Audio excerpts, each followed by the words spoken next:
Hello, everyone, and welcome to another episode of Coffee with Carl. I am your host, Carl Zoellner. Taking a sip of my coffee here. And today I want to talk a little bit about about nonprofits. And if you have a nonprofit, can you do business between your nonprofit and your for-profit entities? This is one of those questions that comes up quite a bit, especially when folks are starting up a nonprofit.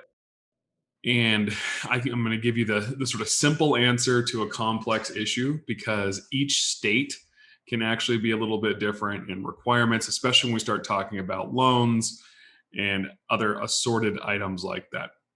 So, working with nonprofit and your for-profit side of your business certainly can be a thing.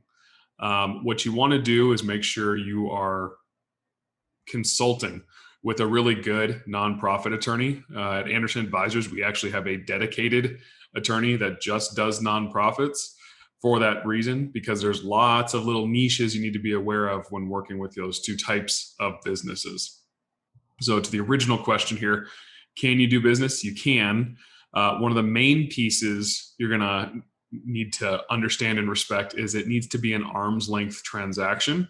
So basically, those two businesses need to be treated completely separate.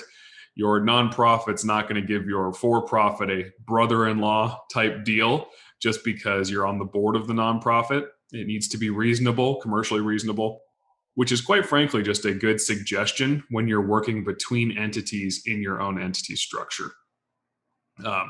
One of the key things you look at, especially if you're in front of a judge and there's an argument that the veil should be pierced, was it commercially reasonable, right? Did I give a, $150,000, $250,000 loan that can be repaid in 20 years, but charge 25% interest? In the market, that wouldn't be very reasonable for that percentage of interest return. So you would look at what are common things or common amounts or deals that are out there right now. So certainly with interest rates being low, if you're going to do some sort of loan, you can use the low interest rates.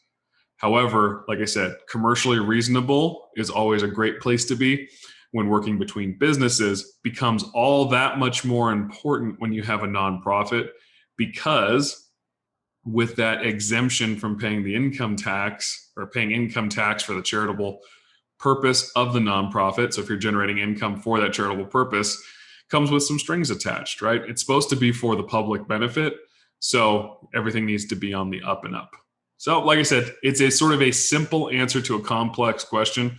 When nonprofits and for-profits work together, especially if there is a board member involved from the nonprofit, because nonprofit does not have shareholders. It has board members and usually officers within it. You want to make sure you're doing things in a way that if outside scrutiny were to occur or look at it, they would say, you know what? Yep, that was a normal deal that you would see any business give any other business. So that's about it for the how to work nonprofit with a for-profit.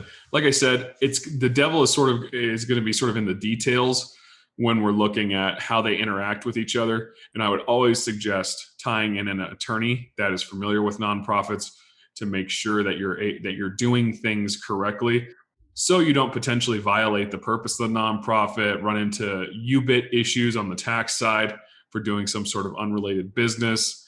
Keep you on the straight and narrow. That's our goal. So once again, that's it. That's it for our video today. I want to encourage everybody to continue to keep taking advantage of all of our free content out there. If you haven't joined us for a tax and asset protection class lately, please do. We've got some new products out there, some new strategies. As the law grows and as the tax law grows, so do we. So we need to keep updated on that. So for our existing clients, I would encourage you, please keep taking advantage of all those opportunities with the Platinum membership. Those of you who may have just stumbled upon this video, I would encourage you to take a look at the Anderson Business Advisors. It's the company I work for.